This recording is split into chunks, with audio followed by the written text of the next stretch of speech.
ꯈꯝꯕꯇꯣꯟ ꯃꯃꯥ ꯃꯁꯛ ꯈꯪꯍꯧꯗꯦ ꯃꯍꯥꯛ ꯄꯣꯛꯄꯒ ꯃꯃꯥ ꯂꯩꯈꯤꯗꯦ ꯍꯥꯏ ꯑꯗꯨꯕꯨ ꯃꯥꯒꯤ ꯃꯃꯪꯗ ꯃꯃꯥꯒꯤ ꯃꯁꯛ ꯎꯠꯂꯝꯕ ꯑꯃꯗꯤ ꯃꯈꯣꯜ ꯇꯥꯍꯜꯂꯝꯕ ꯑꯗꯨ ꯈꯝꯕꯇꯣꯟꯒꯤ ꯃꯃꯤꯠꯇ ꯁꯪꯁꯪ ꯎꯗꯨꯅ ꯂꯩꯔꯤ ꯈꯣꯟꯖꯦꯜꯗꯨꯅ ꯃꯅꯥꯀꯣꯡꯗ ꯈꯣꯟꯊꯥꯡ ꯌꯩꯗꯨꯅ ꯅꯤꯟꯗꯨꯅ ꯂꯩꯔꯤ ꯑꯍꯤꯡ ꯅꯣꯡꯁꯣꯏꯕ ꯃꯍꯥꯛ ꯃꯃꯤꯠ ꯎꯏꯁꯤꯟꯕ ꯉꯝꯗꯅ ꯂꯩꯔꯦ ꯇꯨꯝꯐꯝ ꯈꯪꯗ꯭ꯔꯦ ꯇꯁꯦꯡꯅ ꯊꯣꯛꯂꯕ ꯌꯥꯕ ꯈꯨꯗꯣꯡꯊꯤꯕ ꯀꯌꯥꯁꯤꯡ ꯑꯗꯨ ꯈꯜꯂꯨꯕꯗ ꯃꯍꯥꯛ ꯃꯐꯝꯗꯨ ꯊꯥꯗꯣꯛꯇꯨꯅ ꯆꯦꯟꯈ꯭ꯔꯒꯦ ꯍꯥꯏꯅ ꯈꯜꯂꯦ ꯑꯍꯤꯡ ꯃꯃꯩ ꯑꯣꯏꯔꯛꯂꯦ ꯅꯣꯡꯉꯥꯜꯂꯝꯗꯥꯏ ꯌꯧꯔꯛꯂꯦ ꯌꯦꯡꯒꯣꯟꯗꯒꯤ ꯌꯦꯟꯕꯥꯁꯤꯡꯅ ꯈꯣꯡꯕ ꯃꯈꯣꯜ ꯇꯥꯔꯛꯂꯦ ꯅꯣꯡꯉꯥꯟꯗ꯭ꯔꯤꯉꯩꯗ ꯃꯐꯝ ꯑꯗꯨꯗꯒꯤ ꯃꯍꯥꯛꯅ ꯆꯠꯈꯤꯗꯕ ꯌꯥꯗꯦ ꯈꯜꯂꯗꯨꯅ ꯈꯝꯕꯇꯣꯟ ꯐꯃꯨꯡꯗꯒꯤ ꯍꯧꯒꯠꯂꯦ ꯊꯣꯡ ꯍꯥꯡꯗꯣꯛꯇꯨꯅ ꯌꯦꯡꯕꯗ ꯄꯨꯃꯝ ꯃꯝꯃꯤ ꯀꯔꯤꯁꯨ ꯑꯃꯠꯇ ꯎꯕ ꯐꯪꯗꯦ ꯃꯍꯥꯛ ꯅꯥꯁꯣꯟ ꯄꯤꯛꯅ ꯈꯨꯅꯤꯡ ꯀꯥꯡꯗꯨꯅ ꯃꯄꯥꯟ ꯊꯣꯔꯛꯂꯦ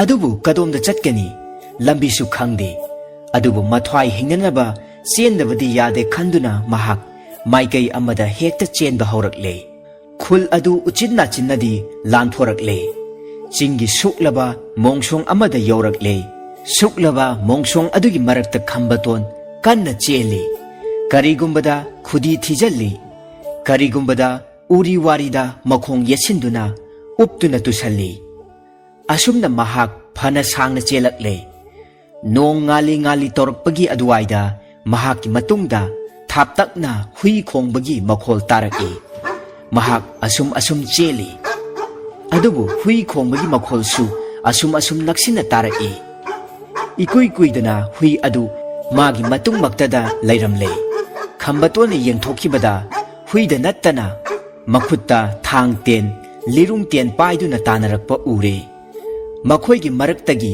ꯈ꯭ꯋꯥꯏꯗꯒꯤ ꯃꯥꯡ ꯊꯥꯅ ꯆꯦꯟꯕ ꯅꯨꯄꯥ ꯑꯗꯨꯅ ꯈꯝꯕꯇꯣꯟꯕꯨ ꯂꯋꯥꯏꯒꯤ ꯃꯁꯝ ꯄꯥꯏꯗꯨꯅ ꯐꯥꯏ ꯌꯥꯝꯅ ꯃꯤꯅꯨꯡꯁꯤ ꯍꯩꯇꯅ ꯃꯁꯝ ꯑꯗꯨꯗ ꯄꯥꯏꯗꯨꯅ ꯆꯤꯡꯉꯤ ꯅꯣꯝꯃꯤ ꯑꯗꯨꯒ ꯈꯝꯕꯇꯣꯟ ꯃꯃꯥꯏ ꯎꯞꯁꯤꯟꯗꯨꯅ ꯇꯨꯏ ꯃꯤꯌꯥꯝꯁꯤꯡ ꯑꯗꯨꯅ ꯃꯍꯥꯛꯄꯨ ꯃꯈꯨꯠ ꯇꯨꯡ ꯄꯨꯟꯅꯔꯒ ꯄꯨꯔꯛꯂꯦ ꯈꯨꯜ ꯌꯧꯕꯗ ꯅꯣꯡ ꯄꯨꯡꯉꯥꯟ ꯉꯥꯜꯂꯤ ꯃꯤꯌꯥꯝꯅ ꯀꯨꯝꯍꯩ ꯌꯦꯡꯕꯒꯨꯝꯅ ꯂꯦꯞꯇꯨꯅ ꯌꯦꯡꯗꯨꯅ ꯂꯩ ꯃꯈꯣꯏꯅ ꯈꯝꯕꯇꯣꯟꯕꯨ ꯂꯥꯏꯁꯪ ꯑꯗꯨꯒꯤ ꯃꯃꯥꯡꯃꯛꯇꯗ ꯄꯨꯟꯗꯨꯅ ꯊꯝꯈ꯭ꯔꯦ ꯊꯥꯡ ꯑꯆꯧꯕ ꯄꯥꯏꯕ ꯑꯅꯣꯏꯕ ꯅꯨꯄꯥ ꯑꯃꯅ ꯊꯥꯡ ꯑꯗꯨ ꯃꯔꯦꯡꯕꯥꯟꯗ ꯊꯣꯡꯂꯗꯨꯅ ꯈꯝꯕꯇꯣꯟꯒꯤ ꯃꯅꯥꯛꯇ ꯂꯦꯞꯂꯒ ꯌꯥꯊꯪ ꯉꯥꯏꯗꯨꯅ ꯂꯩꯈ꯭ꯔꯦ ꯉꯥꯏꯍꯥꯛ ꯂꯩꯔꯒ ꯅꯤꯡꯊꯧ ꯊꯣꯔꯛꯂꯦ ꯃꯃꯤꯠ ꯑꯗꯨ ꯏꯃꯨꯛ ꯉꯥꯡꯅ ꯁꯥꯎꯗꯨꯅ ꯈꯝꯕꯇꯣꯟꯅ ꯌꯦꯡꯉꯤ ꯅꯪꯅ ꯐꯅ ꯆꯦꯟꯗꯨꯅꯁꯨ ꯍꯤꯡꯂꯔꯣꯏ ꯍꯥꯏꯕꯒꯤ ꯃꯑꯣꯡꯗ ꯋꯥ ꯈꯔ ꯉꯥꯡꯂꯒ ꯐꯥꯛ ꯅꯣꯛꯏ ꯅꯤꯡꯊꯧꯒꯤ ꯌꯥꯊꯪ ꯐꯪꯂꯗꯨꯅ ꯃꯤꯌꯥꯝꯅ ꯍꯔꯥꯎꯅ ꯆꯣꯡꯐꯟ ꯇꯧꯗꯨꯅ ꯖꯒꯣꯏ ꯁꯥꯕ ꯍꯧꯔꯛꯂꯦ ꯊꯥꯡ ꯄꯥꯏꯕ ꯁꯥꯅꯣꯏꯕ ꯅꯨꯄꯥ ꯑꯗꯨ ꯊꯥꯡ ꯑꯗꯨ ꯂꯦꯡꯊꯣꯟꯅꯗꯨꯅ ꯈꯝꯕꯇꯣꯟꯒꯤ ꯃꯅꯥꯛꯇ ꯑꯗꯨꯝ ꯂꯦꯞꯄꯤ ꯀꯨꯝꯍꯩ ꯑꯗꯨꯗ ꯃꯤꯌꯥꯝꯗꯨ ꯃꯃꯤꯠ ꯑꯣꯟꯗꯕ ꯃꯈꯩ ꯄꯨꯛꯅꯤꯡ ꯆꯪꯅ ꯌꯦꯡꯉꯤ ꯅꯤꯡꯊꯧ ꯑꯃꯗꯤ ꯊꯥꯡ ꯄꯥꯏꯕ ꯃꯤꯑꯣꯏ ꯀꯌꯥ ꯀꯨꯝꯍꯩꯗ ꯃꯄꯨꯛꯅꯤꯡ ꯂꯨꯞꯄꯤ ꯈꯨꯜ ꯑꯗꯨꯒꯤ ꯃꯤꯌꯥꯝ ꯄꯨꯝꯅꯃꯛ ꯃꯃꯤꯠ ꯀꯨꯞꯇꯕ ꯃꯈꯩ ꯃꯌꯥ ꯀꯥꯗꯨꯅ ꯌꯦꯡꯉꯤ ꯃꯔꯛ ꯑꯁꯤꯗ ꯈꯝꯕꯇꯣꯟꯅ ꯃꯈꯨꯠ ꯇꯨꯡ ꯄꯨꯜꯂꯤꯕ ꯊꯧꯔꯤ ꯑꯗꯨꯕꯨ ꯊꯥꯗꯠꯅꯕ ꯂꯥꯛꯅꯩ ꯑꯗꯨꯕꯨ ꯆꯥꯎꯈ꯭ꯔꯕ ꯊꯧꯔꯤ ꯑꯗꯨ ꯊꯥꯗꯠꯄ ꯍꯥꯏꯕꯁꯤ ꯑꯔꯥꯏꯕ ꯅꯠꯇꯦ ꯈꯝꯕꯇꯣꯟꯅ ꯃꯃꯪꯗ ꯎꯈꯤꯕ ꯑꯗꯨꯃꯛ ꯆꯞ ꯃꯥꯟꯅꯅ ꯊꯣꯛꯂꯕꯗ ꯀꯔꯤ ꯇꯧꯒꯗꯒꯦ ꯈꯪꯗꯅ ꯋꯥꯈꯜ ꯃꯪꯗꯨꯅ ꯂꯩꯈ꯭ꯔꯦ ꯃꯍꯥꯛ ꯁꯣꯏꯗꯅ ꯁꯤꯔꯒꯅꯤ ꯈꯟꯈ꯭ꯔꯦ ꯃꯄꯨꯕꯣꯛꯅ ꯆꯤꯡꯗ ꯀꯥꯒꯅꯨ ꯀꯌꯥꯔꯛ ꯍꯟꯅ ꯍꯥꯏꯈꯤꯕꯅꯤ ꯑꯗꯨꯕꯨ ꯃꯍꯥꯛꯅ ꯃꯄꯨꯕꯣꯛꯅ ꯍꯥꯏꯕ ꯋꯥꯍꯩ ꯏꯟꯗꯕꯗꯒꯤ ꯑꯋꯥꯕ ꯀꯌꯥꯁꯤꯡ ꯑꯁꯤ ꯅꯪꯂꯤꯕꯅꯤ ꯍꯥꯏꯅ ꯃꯍꯥꯛ ꯃꯊꯟꯇ ꯆꯩꯖꯩ ꯑꯍꯜ ꯂꯃꯟꯅ ꯍꯥꯏꯕ ꯏꯟꯗ꯭ꯔꯕꯗꯤ ꯋꯥꯖꯁꯅꯨ ꯍꯥꯏꯅ ꯃꯊꯟꯇꯒꯤ ꯃꯕꯨꯛꯅꯤꯡꯕꯨ ꯃꯊꯟꯇꯅ ꯊꯦꯝꯖꯤꯟꯖꯩ ꯈꯝꯕꯇꯣꯟ ꯃꯌꯨꯝ ꯌꯧꯗꯅ ꯃꯄꯨꯕꯣꯛ ꯎꯅꯕ ꯐꯪꯗꯅ ꯁꯤꯔꯒꯅꯤ ꯈꯟꯕꯗ ꯃꯍꯥꯛ ꯃꯃꯤꯠꯇꯒꯤ ꯃꯄꯤ ꯆꯗꯨꯝ ꯁꯤꯟꯊꯩ ꯅꯥꯟꯊꯣꯛꯅꯕꯒꯤ ꯄꯥꯝꯕꯩ ꯂꯩꯇ꯭ꯔꯕꯗ ꯃꯍꯥꯛ ꯁꯣꯏꯗꯅ ꯁꯤꯔꯒꯅꯤ ꯍꯥꯏꯅ ꯂꯦꯞꯂꯦ ꯃꯕꯨꯛꯅꯤꯡꯗ ꯃꯄꯨꯕꯣꯛꯄꯨ ꯅꯤꯡꯁꯤꯡꯗꯨꯅ ꯈꯨꯔꯨꯝꯖꯩ ꯃꯃꯥꯟꯅꯕ ꯃꯌꯥꯝ ꯅꯤꯡꯁꯤꯡꯖꯩ ꯃꯃꯪꯗ ꯃꯃꯥꯅꯤ ꯍꯥꯏꯅ ꯎꯠꯄꯤꯔꯝꯕ ꯁꯛꯇꯝ ꯑꯗꯨ ꯃꯊꯃꯣꯏꯗ ꯆꯦꯠꯅ ꯆꯤꯡꯁꯤꯟꯗꯨꯅ ꯁꯤꯕꯒꯤ ꯃꯇꯝ ꯉꯥꯏꯗꯨꯅ ꯂꯩꯈ꯭ꯔꯦ ꯉꯥꯏꯍꯥꯛ ꯂꯩꯔꯒ ꯃꯤꯌꯥꯝꯅ ꯀꯨꯝꯍꯩꯗ ꯃꯃꯤꯠ ꯀꯨꯞꯇꯕ ꯃꯈꯩ ꯌꯦꯡꯗꯨꯅ ꯂꯩꯅꯔꯤꯉꯩ ꯃꯔꯛ ꯑꯁꯤꯗ ꯈꯝꯕꯇꯣꯟꯒꯤ ꯃꯅꯥꯛꯇ ꯅꯨꯄꯤ ꯑꯃ ꯆꯪꯂꯛꯏ नुपी अदुना खंबतोन बु पुल्लिबा थौरी अदु खुलै थुना लौथोक्तुना हायरई नथ्वाई हिंगनब चेंख्रो असुक कुइबा मतम असि ममागी खोंजेल ताब फंगलक्त्रबनी अदुबु वारब तानफम अदुदा मागी मरोलदा वा nganglakpa tabada haifam khangdana nungaiba poi adubu khambaton nupi adu masak uba phanghaude makholdani mana tahoriba makhol adunadi nupi ni haiba khanghaubatani mabu thadok piramlaga nupi adu mirakta adumak changkhre khambaton thinthaba tawdana chenba hauraki handak mukti mahak ahingda chenkhiba adudagi hena yangna cheli thawai hingnabagidamag ngamjabi thaduna cheli khambaton numit chuppaduma cheli numidang wairam yawraklabada mahak chokthabana makha tana chenba ngamlaktre adubu chendabadi yade chenba hek lepada mahakpu amuk phakhigadra khanduna mahak lepa laitana cheli adubu cheli haibadu mangai mangam isan chande karigumbada khudi thijanduna laimaidu uptuna tusalli karigumbada uri wari na panduna tusalli masa pumba ipop pop le tingkhangi tingkhang ngakta khotpada masa adu ihing na hing sare adubu kaina tanaraba sajigum khambaton hingnabagidamakta chele karigumbada ngamlaba chingdolda chenkhatli karigumbada ngamlaba chingchepta chele khambaton masa pumba humangna pumchot chotkhre masada nattana mahakna setliba illiba phirol adu humangna nong chotpagumna chotkhre mahakna chena ngabong adu makhwangda kisilli mafi phurit adu lauthoktuna sumdokpada humangna isingumna tarai phurit aduna mamai mamit taithoi masa adu khara yangbagum tawi khambaton hena kanna chenkhatli leptana cheli chena marakta tunghanna yenglai tanarak laboida ningi asumna chelakpana numit tari taurakpada khambaton chenba leple mahak sor thabet honduna tunghanduna tamna yengi kanagumbana tanarakpagi samin phangde hui khongbagi makhol tadi mahak kayam yamna lapna chelaklabage haiba mahak tasengna khangdrabasu mahak chinglon kaya lana chelakle haiba khangle mahak thoidoknadi awaba nanglaroi khanduna mafamduda phamthare phamthage hotnabada mahak longna tukhre ningsingba thoktana wanthakre khambaton wakhal khara tarakpa matamda mahak turel adugi mayaida leiba nungjau amagi mayaida leirammi nung adu isingi imaidagi khajiktama hengatli makoktagi makhong phawba nunggi mathakta makhwangdagi makhong phawbana isingi manungda mahakna ahanba wakhal khara lakpa matamda mahak kadaida leiribano haiba khangba ngamde mahak masa adu ichok thabana haugatpasu ngamde mahakna asum ningsinglakpada mahak amamba chingnung hut adugi manungda choktharaba masa adu tauhannabagidamak ngamjabi pangal thaduna makhong makhut hotkibadu ningsinglai madugi matungda mahak kari thokhibagi haiba amata khangba ngamdre matam khara leiraga isingda lupluba amadi ising khara yamna thakhibana mahak sor saning tana honba ngamde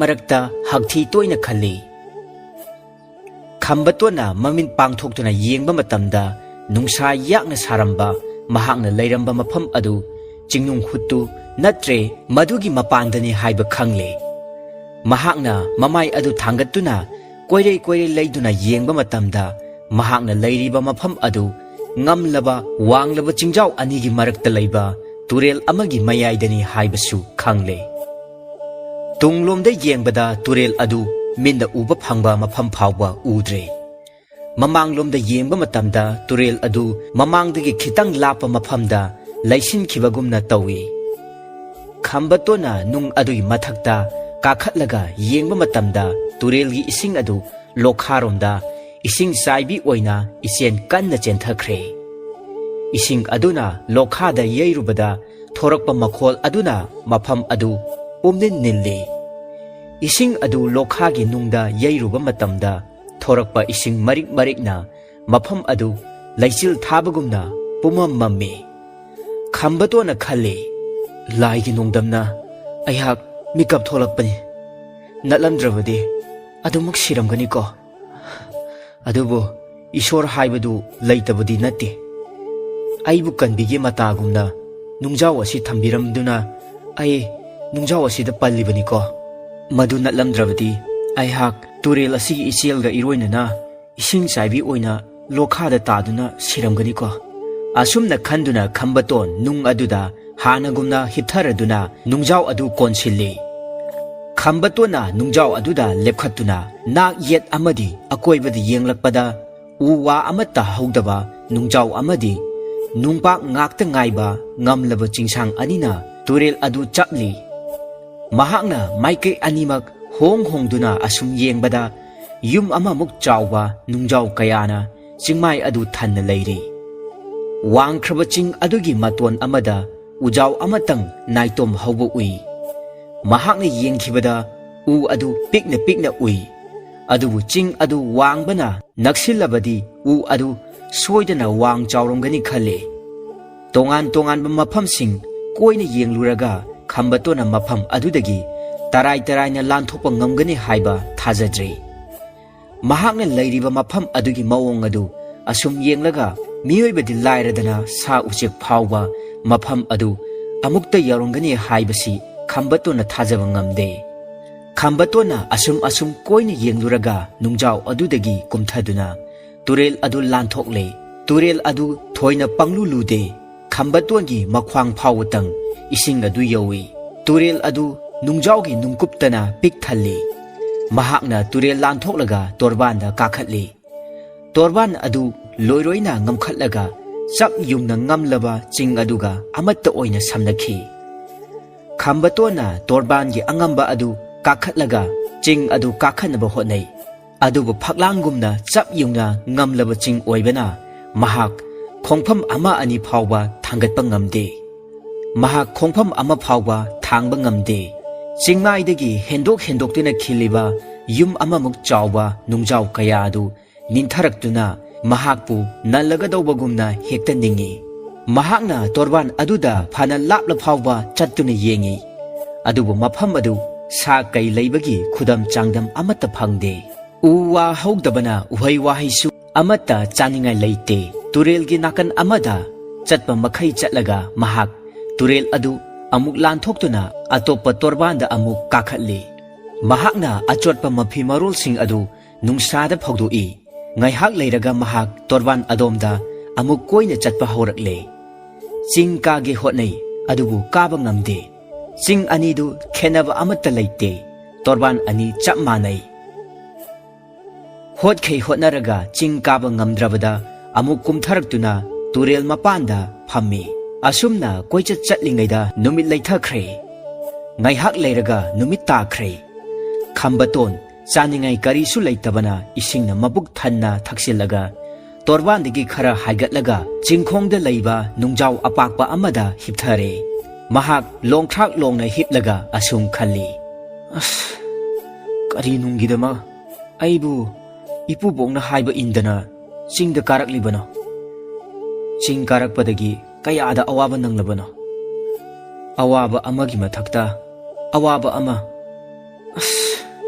ꯍꯧꯖꯤꯛꯇꯤ ꯑꯩ ꯌꯨꯝꯗ ꯍꯟꯒꯅꯤ ꯍꯥꯏꯕ ꯑꯁꯥ ꯎꯗ꯭ꯔꯦ ꯑꯇꯩ ꯃꯐꯝ ꯑꯃꯗ ꯆꯠꯂꯨꯔꯕꯁꯨ ꯃꯁꯤꯗꯒꯤ ꯍꯦꯟꯅ ꯑꯋꯥꯕ ꯅꯪꯕ ꯌꯥꯏ ꯑꯗꯨꯅ ꯃꯐꯝ ꯑꯁꯤꯗ ꯑꯁꯨꯝ ꯂꯩꯗꯨꯅ ꯄꯨꯟꯁꯤ ꯑꯁꯦ ꯂꯦꯜꯂꯒꯦ ꯁꯤꯕ ꯉꯥꯏꯗꯨꯅ ꯂꯩꯔꯒꯦ ꯑꯁꯨꯝꯅ ꯋꯥꯈꯜ ꯃꯋꯣꯟ ꯈꯟꯗꯨꯅ ꯃꯍꯥꯛ ꯑꯍꯤꯡ ꯑꯗꯨ ꯃꯤꯀꯞ ꯑꯃꯠꯇ ꯇꯨꯝꯊꯗꯨꯅ ꯅꯣꯡꯉꯥꯜꯂꯦ ꯑꯁꯨꯝꯅ ꯅꯨꯃꯤꯠ ꯀꯌꯥꯅꯤ ꯍꯧꯈ꯭ꯔꯦ ꯈꯝꯕꯇꯣꯟ ꯀꯔꯤ ꯑꯃꯠꯇ ꯆꯥꯔꯛ ꯊꯛꯂꯛꯇꯕ ꯀꯨꯏꯔꯛꯂꯦ ꯂꯥꯝꯕꯅꯁꯨ ꯈꯥꯡꯐꯝ ꯈꯪꯂꯛꯇ꯭ꯔꯦ ꯏꯁꯤꯡꯗ ꯊꯛꯇꯨꯅ ꯅꯨꯃꯤꯠ ꯀꯌꯥꯅꯤ ꯑꯃꯁꯨ ꯂꯦꯜꯂꯛꯂꯦ ꯊꯕꯛ ꯇꯧꯅꯤꯡꯉꯥꯏ ꯂꯩꯇꯕꯅ ꯅꯣꯡꯃ ꯈꯝꯕꯇꯣꯟꯅ ꯑꯁꯨꯝ ꯇꯨꯔꯦꯜ ꯃꯄꯥꯟꯗ ꯅꯨꯡ ꯈꯨꯟꯗꯨꯅ ꯁꯥꯟꯅꯕ ꯃꯇꯝꯗ ꯆꯥꯎꯔꯕ ꯋꯥꯏꯈꯨ ꯑꯃꯈꯛ ꯊꯦꯡꯅꯩ ꯈꯝꯕꯇꯣꯟ ꯑꯉꯥꯡ ꯑꯣꯏꯔꯤꯉꯩꯗꯒꯤ ꯍꯧꯅ ꯋꯥꯏꯈꯨ ꯐꯥꯕ ꯌꯥꯝꯅ ꯍꯩꯔꯛꯏ ꯁꯉꯥꯏꯊꯦꯜꯒꯤ ꯇꯨꯔꯦꯜ ꯃꯆꯥ ꯑꯗꯨꯗ ꯃꯍꯥꯛꯅ ꯏꯇꯠ ꯇꯠꯇꯅ ꯋꯥꯏꯈꯨ ꯐꯥꯗꯨꯅ ꯁꯥꯟꯅꯔꯛꯏ ꯈꯦꯠꯅꯕ ꯍꯥꯏꯕꯕꯨ ꯈꯝꯕꯇꯣꯟꯅ ꯊꯦꯡꯅꯔꯤꯕ ꯋꯥꯏꯈꯨ ꯑꯗු ꯃꯍꯥꯛꯅ ꯍꯥꯟꯅ ꯊꯦꯡꯅꯈꯤꯕ ꯑꯗꯨꯗꯒꯤ ꯍꯦꯟꯅ ꯁꯔꯨꯛ 3 ꯍꯦꯟꯅ ꯆꯥꯎꯏ ꯃꯍꯥꯛ ꯋꯥꯏꯈꯨ ꯑꯗꯨ ꯐꯥꯔꯦ ꯑꯇꯩ ꯂꯩꯔꯝꯕ ꯌꯥꯏ ꯈꯟꯗꯨꯅ ꯃꯍꯥꯛꯅ ꯇꯨꯔꯦꯜꯗ ꯆꯣꯡꯊꯗꯨꯅ ꯅꯨꯡ ꯃꯔꯛꯇ ꯈꯨꯠ ꯍꯨꯝꯕ ꯃꯇꯝꯗ ꯋꯥꯏꯈꯨꯅ ꯄꯤꯛ ꯊꯟꯅ ꯂꯩꯔꯝꯕ ꯊꯦꯡꯅꯔꯦ ꯃꯍꯥꯛꯅ ꯈꯨꯠ ꯑꯃꯇꯪ ꯍꯨꯝꯕꯗ ꯋꯥꯏꯈꯨ 3-4 ꯐꯥꯏ ꯑꯁꯨꯝꯅ ꯃꯍꯥꯛ ꯋꯥꯏꯈꯨ 10ꯃꯨꯛ ꯐꯥꯔꯒ ꯀꯪꯐꯥꯟꯗ ꯀꯥꯈꯠꯂꯛꯂꯦ ꯇꯣꯔꯕꯥꯜꯒꯤ ꯅꯨꯡ ꯑꯃꯗ ꯐꯝꯗꯨꯅ ꯈꯝꯕꯇꯣꯟꯅ ꯋꯥꯏꯈꯨꯁꯤꯡ ꯑꯗꯨ ꯆꯥꯔꯦ ꯍꯥꯟꯅꯗꯒꯤ ꯍꯧꯅ ꯍꯤꯡꯅ ꯆꯥꯕ ꯍꯩꯅꯔꯛꯂꯕꯅꯤꯅ ꯃꯍꯥꯛ ꯋꯥꯏꯈꯨ ꯑꯍꯤꯡꯕ ꯆꯥꯕꯗ ꯊꯣꯏꯅ ꯍꯩꯅꯗꯕ ꯄꯣꯛꯇ꯭ꯔꯦ ꯋꯥꯏꯈꯨ ꯆꯥꯕ ꯂꯣꯏꯔꯒ ꯃꯍꯥꯛ ꯏꯁꯤꯡ ꯈꯨꯖꯣꯛ 4-5 ꯊꯛꯆꯤꯜꯂꯦ ꯑꯔꯥꯝ ꯈꯧꯔꯥꯡꯕ ꯄꯨꯡꯀꯣꯛ ꯀꯣꯛꯈ꯭ꯔꯦ ꯑꯁꯨꯝꯅ ꯈꯝꯕꯇꯣꯟ ꯅꯣꯡꯃ ꯅꯣꯡꯃꯒꯤ ꯃꯊꯧ ꯍꯥꯏꯕꯕꯨ ꯑꯌꯨꯛꯇ ꯇꯨꯔꯦꯜ ꯀꯨꯝꯗꯨꯅ ꯋꯥꯏꯈꯨ ꯐꯥꯕ ꯆꯥꯕ ꯇꯨꯔꯦꯜ ꯂꯥꯟꯊꯣꯛꯇꯨꯅ ꯇꯣꯔꯕꯥꯟ ꯑꯃꯗꯒꯤ ꯇꯣꯔꯕꯥꯟ ꯑꯃꯔꯣꯝꯗ ꯆꯠꯊꯣꯛ ꯆꯠꯁꯤꯟ ꯇꯧꯕ ꯃꯍꯥꯛꯅ ꯍꯦꯛ ꯆꯠꯄ ꯌꯥꯕ ꯃꯐꯝ ꯃꯈꯩ ꯆꯠꯇꯨꯅ ꯀꯣꯌꯦꯡ ꯌꯦꯡꯕ ꯋꯥꯔꯕ ꯃꯇꯝꯗ ꯄꯣꯊꯥꯕ ꯑꯃꯗꯤ ꯅꯨꯃꯤꯗꯥꯡ ꯑꯣꯏꯔꯛꯂꯕ ꯃꯇꯝꯗꯅ ꯇꯨꯝꯕ ꯑꯁꯤꯅꯤ ꯃꯍꯥꯛꯅ ꯋꯥꯏꯈꯨ ꯊꯤꯕꯗ ꯀꯣꯡꯒ꯭ꯔꯦꯡꯁꯨ ꯊꯦꯡꯅꯩ ꯋꯥꯏꯈꯨꯗ ꯆꯥꯕ ꯅꯨꯡꯉꯥꯏꯔꯛꯇ꯭ꯔꯕꯗ ꯃꯍꯥꯛ ꯀꯣꯡꯒ꯭ꯔꯦꯡꯁꯨ ꯑꯗꯨꯃꯛ ꯆꯥꯏ ꯑꯁꯨꯝꯅ ꯈꯝꯕꯇꯣꯟ ꯅꯣꯡꯃ ꯅꯣꯡꯃꯒꯤ ꯃꯈꯨꯠ ꯊꯦꯛꯇꯨꯅ ꯄꯥꯏ ꯅꯣꯡꯃ ꯍꯧꯈꯤꯕ ꯈꯨꯗꯤꯡ ꯃꯍꯥꯛ ꯑꯍꯥꯡꯕ ꯃꯐꯝ ꯑꯃꯗ ꯅꯨꯡ ꯃꯆꯥ ꯑꯃꯃꯝ ꯊꯝꯃꯤ ꯅꯣꯡꯃ ꯅꯣꯡꯃꯒꯤ ꯑꯁꯨꯝ ꯂꯦꯞꯇꯅ ꯅꯨꯡ ꯃꯆꯥꯁꯤꯡ ꯑꯗꯨ ꯑꯃꯃꯝ ꯍꯥꯞꯆꯤꯟꯕꯗ ꯃꯃꯩꯊꯪꯗ ꯅꯨꯡ ꯃꯄꯩ ꯑꯃ ꯑꯣꯏꯔꯛꯂꯦ ꯈꯝꯕꯇꯣꯟꯒꯤ ꯃꯔꯦꯞ ꯍꯦꯟꯒꯠꯂꯛꯂꯦ ꯅꯣꯡꯃ ꯃꯍꯥꯛꯅ ꯅꯨꯡꯁꯤꯡ ꯑꯗꯨ ꯃꯁꯤꯡ ꯊꯤꯗꯨꯅ ꯌꯦꯡꯉꯤ ꯅꯨꯡ ꯑꯗꯨ 3,338 ꯆꯞ ꯆꯥꯅ ꯁꯨꯔꯦ ꯈꯝꯕꯇꯣꯟꯅ ꯃꯨꯟꯅ ꯄꯥꯔꯒ ꯃꯍꯥꯛꯅ ꯃꯐꯝ ꯑꯁꯤꯗ ꯂꯩꯔꯛꯂꯤꯕꯁꯤ ꯆꯍꯤ 10 ꯊꯥ 1 ꯅꯨꯃꯤꯠ 8ꯅꯤ ꯁꯨꯔꯦ ꯍꯥꯏꯕ ꯈꯪꯂꯦ ꯈꯝꯕꯇꯣꯟ ꯆꯍꯤ 14 ꯃꯄꯨꯡ ꯐꯥꯔꯛꯄꯗꯒꯤ ꯃꯄꯥꯟ ꯊꯣꯔꯛꯇꯨꯅ ꯆꯤꯡ ꯀꯥꯔꯛꯈꯤꯕꯅꯤ ꯆꯍꯤ 2ꯔꯣꯝ ꯁꯨꯔꯨꯡ ꯃꯅꯨꯡꯗ ꯂꯩꯔꯨꯔꯦ ꯆꯍꯤ 1ꯔꯣꯝ ꯆꯤꯡꯁꯥꯡꯗ ꯀꯣꯏꯆꯠ ꯆꯠꯇꯨꯅ ꯂꯦꯜꯂꯛꯂꯦ ꯆꯍꯤ 10ꯔꯣꯝꯁꯨ ꯆꯤꯡꯅꯨꯡ ꯑꯗꯨꯗ ꯂꯦꯜꯂꯛꯂꯦ ꯃꯍꯥꯛ ꯍꯧꯖꯤꯛ ꯆꯍꯤ 18 ꯃꯄꯨꯡ ꯐꯥꯔꯛꯂꯦ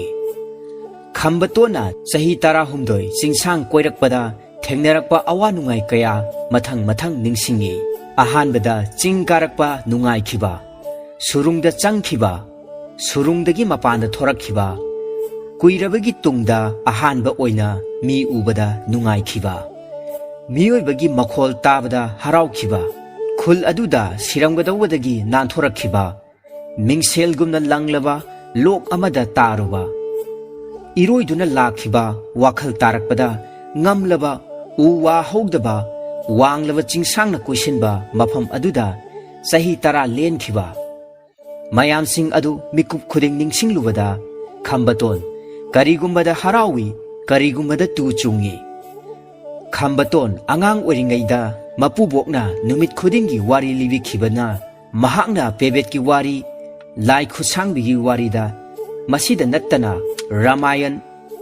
ꯔꯥꯃꯥꯌꯟ ꯑꯃꯗꯤ ꯃꯍꯥꯚꯥꯔꯠꯀꯤ ꯋꯥꯔꯤ ꯐꯥꯎꯕ ꯃꯃꯨꯠ ꯇꯥꯅ ꯈꯪꯉꯤ ꯔꯥꯃꯥꯌꯟꯗ ꯔꯥꯝꯅ ꯆꯍꯤ 14 ꯕꯣꯟꯗ ꯆꯠꯄꯗ ꯅꯪꯈꯤꯕ ꯑꯋꯥ ꯑꯅꯥ ꯀꯌꯥ ꯑꯃꯗꯤ ꯃꯍꯥꯚꯥꯔꯠꯇ ꯄꯥꯟꯗꯣꯞꯅ ꯆꯍꯤ 14 ꯕꯣꯟꯗ ꯆꯠꯄꯗ ꯊꯦꯡꯅꯈꯤꯕ ꯑꯋꯥꯕ ꯀꯌꯥꯁꯤꯡ ꯑꯗꯨ ꯆꯥꯡꯗꯝꯅꯔꯨꯔꯕꯗꯤ ꯃꯍꯥꯛꯀꯤ ꯑꯋꯥꯕ ꯑꯁꯤꯗꯤ ꯀꯔꯤꯁꯨ ꯂꯩꯇꯕꯅꯤ ꯍꯥꯏꯅ ꯈꯟꯗꯣꯛꯇꯨꯅ ꯈꯝꯕꯇꯣꯟ ꯃꯕꯨꯛꯅꯤꯡ ꯊꯦꯝꯖꯤꯟꯖꯩ ꯆꯍꯤ 10ꯔꯣꯝ ꯃꯐꯝ ꯑꯗꯨꯗ ꯂꯩꯕꯁꯤꯗ ꯈꯝꯕꯇꯣꯟ ꯅꯨꯃꯤꯠ ꯈꯨꯗꯤꯡꯒꯤ ꯃꯐꯝꯗꯨꯗꯒꯤ ꯊꯣꯛꯈꯤꯅꯕ ꯋꯥꯈꯜ ꯈꯜꯂꯤ ꯆꯤꯡ ꯑꯗꯨ ꯀꯥꯅꯅꯕ ꯅꯣꯡꯃꯒꯤ ꯃꯅꯨꯡꯗ ꯀꯌꯥꯔꯛ ꯍꯟꯅ ꯍꯣꯠꯅꯩ ꯑꯗꯨꯕꯨ ꯑꯃꯨꯛꯇ ꯉꯝꯗꯦ ꯅꯣꯡꯉꯥꯜꯂꯕꯁꯨ ꯑꯃꯨꯛ ꯉꯝꯒꯗꯧꯕꯩ ꯍꯦꯛꯇ ꯍꯣꯠꯅꯩ ꯑꯗꯨꯕꯨ ꯑꯃꯨꯛꯁꯨ ꯉꯝꯗꯦ ꯀꯔꯤꯒꯨꯝꯕꯗ ꯃꯍꯥꯛꯅ ꯇꯨꯔꯦꯜ ꯑꯗꯨꯒꯤ ꯃꯔꯤꯜꯗ ꯏꯔꯣꯏꯗꯨꯅ ꯆꯠꯈ꯭ꯔꯒ ꯏꯁꯤꯡ ꯆꯥꯏꯕꯤ ꯑꯣꯏꯅ ꯇꯥꯈ꯭ꯔꯁꯤꯔꯥ ꯃꯐꯝꯗꯨꯗ ꯃꯍꯥꯛꯁꯨ ꯌꯥꯎꯈ꯭ꯔꯁꯤꯔꯥ ꯍꯥꯏꯅ ꯈꯜꯂꯤ ꯑꯗꯨꯕꯨ ꯃꯗꯨ ꯁꯣꯏꯗꯅ ꯁꯤꯕ ꯌꯥꯏ ꯈꯟꯗꯨꯅ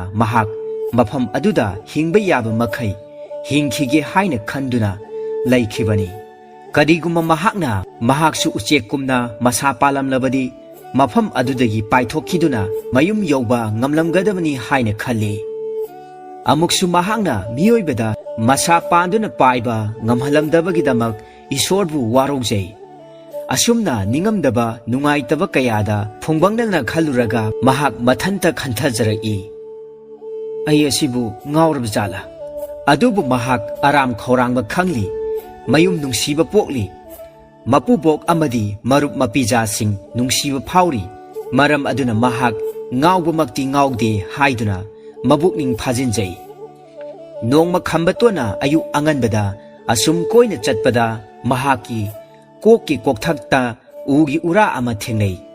Sahi tara chupna mafam aduda lairaklavada mahakna ura adu nongmata thengnakhide. Ura adugi paringda asum yengkhatpada ura adu chingthak phawba kakhatkhi. Chingthaktagi hauriba u adugi mara tarakpa soidana oiramgani haina khalli. Khambaton chongkhattuna ura adu tap paiduna yankhre. Madudagi mahakna makhong makhut yanduna asum kakhatli. Ching adugi tangkhai phawba yongna kakhatri. Adubu mahak masa adu pungchok chokthare. Mapambum anidu chokthakibana ura adu yanba ngamsilaktre. Asum khara khara kakhattuna Khambaton Chingdol yongna ura adu da yanduna kakhatpa ngamgani haiba thajaraktre. Ngamlaktraduna soidana makhada tasinduna siragani haiba khankre. Adubu mahak khara khara asum sitkat tuna kakhatpadi lepte. Mahakna kariguma tanda chaba maphamda makhongna masabu saugattuna kakhatli. Mahaki kokton maktada chauraba nungjau ama ure. Nung adu yumuk chawi. Chingdol rigi hendoktuna lay. Nungdu muktang kakhatpa ngamlabadi mahak maton yawba ngamlagani haina. Sap yungna ningduna Khambaton mahaki leijaba pangal puthoktuna ura aduda masabu chingkhatnaba laknai. Karigumbada makhongna nung aduda net tuna masabu chawgatpada makhongi humang aduna sat nanthokpada mahak chingkhayongna tarboi ningi. Mangkoktagi ton phawba swai lawi. Humangna masa pomba pomchot chotli. Ura da yaliba makhut adu humangna pomchot chotli. Kakhat ke hotnaba khuding amuk nanthai. Khongkap mari mangarom mathakta kakhatpa ngamlabadi nungjau adugi mathakta ngaihak phamduna pothaduna hitpa yagani khanduna Khambaton mamit mana chejet usinduna makhong makhutki thongna puthoktuna kakhatli. Mahak uchinna chinna nungjau adugi mathak yore. Hek yawbaga mahak nung aduda ngek launa phamthai. Nung adu yumuk chawbana mahak irai laina challi. Khambatona phamduna ngaihak awaba pothagi khanbani. Adubu mahak hek phamthabada mahak tungkhre. Wakhal tadana wanthaduna laikhre. Mahak kayam kuina maphamduda wakhal tadana lairurabage haiba mahak khangba ngamde. Adubu mahakna wakhal tarakpa matamda pumam mamduna lairamme. Ahing oire haiba mahak khangi. Adubu mahakna lairiba mafam adu karino haibadi mahak khanglude. Adubu mahakna haiphet leiduna yengluba matamda wanglaba ching adugi mayayda leiba nungjau adugi mathaktani haiba mahak khanglakle. Mahakna hawatke honai adubu masapumba loina chokthabana mahak lengba phawba ngamde. Makhut adu thangatke honai thangatke ngamde. Ahing nongsoiba mahak mafam aduda lele. Nongalakpada Khambaton hawatke honai adubu mahak hawgatpadi lairadana mapambom thangatpa phawba ngamde. Masapumba ipop poptuna mahak yawanba phawba ngamdre. Khambaton nungjau adugi mathakta longna hiptuna leire. Mahakna mamai adu mathakta onkhatpa matamda chingthak adu tasengna uba phangi. Chingdol adu mahakna leiriba mafam adudagi panglap laptre. Mahakna masadu hawgat kangkhatpa ngamlabadi ngaihaktangi manungda chingdol yawba ngamgani haina khalli. Adubu khanbata mangai mahak hawgatpa phawba ngamde. Numit yungbagi matam yawrabada Khambaton hena wakre. Nungsagi maisana yaisilakpane nungjau aduna sagalakpane mahak khangpham khangdre. Masapumba humangna lupi. Mahak chak lambana loire. Ising khaurangmana su sigadawre. Adubu Khambaton pambaidi laite. Masa kangkhatri phawba mahak hiptuna adumak chada thaktana leiba tabani. Asumna Khambatona hawgat kangkhatpa ngamdana lairakpana numit mangani sujankhre. Masa chokthabagisu mathakta chada thaktabana amukka hena sonthare. Adubu kuina potharabagi matungda mahak leng otpa hawgat kangkhatpa khara ngamlakle. Adubu mahak yamna sonthari. Ura aduda yanduna chingdol du phawba kaba ngamgani haiba asa uraktri. Pambai leitrabada makharomda amuk kumthakrasira haina amuk khankhre adubu makharomda kumthanaba hotnabaga mathaklomda kakhatnaba hotnabaga waba chap manani khaladuna mahak chingthaklomda oina kakhatlagi haina leple ahingdu matang ningthina potharaga mathangi ayuktadi mahak masadu kankhatlagani mathangi ayuk nganta numit thoktringaida chingthak yongna karage haina lepladuna mahak ngantana tumkhre ayuk anganbada khambaton mikap thorakladuna masa adu hanadagi hena nungaire chingdol yongna kaba ngamgani khanduna mahak ura adu paiduna kakhatpa horakle matam kuina chada thaktabana mahak sonthare adubu inak nakna makok thakta chingdol adu leirabada mahak anoba asaga loinana khongkap amamong kakhatle asum naksilakpagi matik mahak thongna hapkatli khambaton ware chokthare adubu mahak ikui kuidana chingdol yore ura adu paiduna khambaton u pambi adugi makhong yaukhre ukhongduda mahak ngaihak amu phamboi hippoi tawduna pothare mahak ngaihak potharaba matungda ura adu yengbada tasengnamak upal adugi mara oiramle mahakna u adu pairaga makharomda yengtharakpa matamda mahakna leiramba singkha adu piktakna uba phangi turel adusu pikna cheli turel aduna lokhada ising saibi oina takhibadu mahak tasengna ui khambatona mafam aduda yengbada mabukning nungsiba poi sahi tara chupna leiraklaba mafam niko haiduna asi khalubada mamit anidagi pirang ihaurai phana kuina mahakna mafam adu hongna yenglakpada asum khalli masidani ko aina leirambado